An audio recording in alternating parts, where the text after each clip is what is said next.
भाई व बहनों से मैं यही निवेदन करती हूँ कि मैं एक देहाती नाच गाना गाने जा रही हूँ। अच्छा लगे तो आप लोग कमेंट करके ज़रूर बतलाइएगा कि यह गाना कैसा लगा।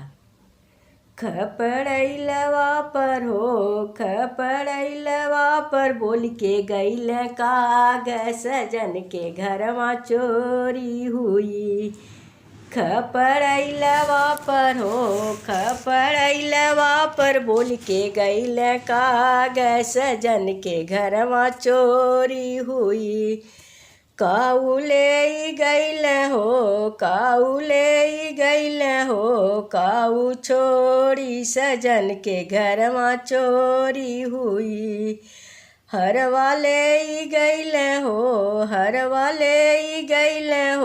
मलवा छोड़ी सजन के घरवा चोरी हुई।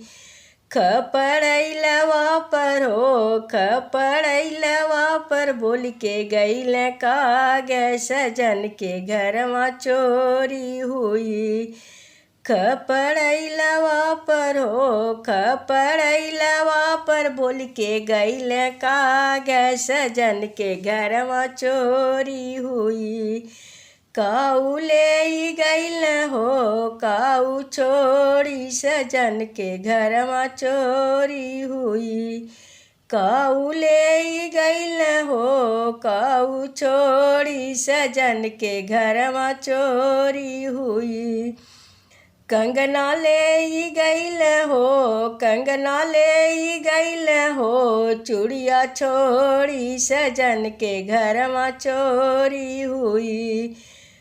चूड़िया ले कंगना ले गइल हो चूड़िया छोड़ी सजन के घरवा चोरी हुई।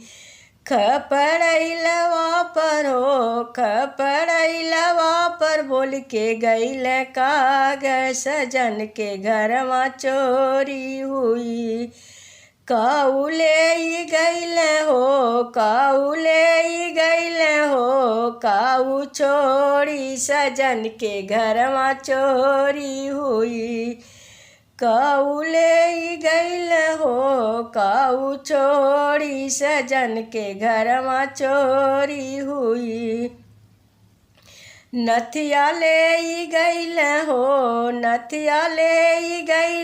हो बिंदिया छोड़ी सजन के घरवा चोरी हुई। नथिया ले गइल हो बिंदिया छोड़ी सजन के घरवा चोरी हुई। खपड़ैलवा पर हो खपड़ैलवा पर बोल के गइल काग सजन के घरवा चोरी हुई। खपड़ैलवा पर हो खपड़ैलवा पर बोल के गइल काग सजन के घरवा चोरी हुई।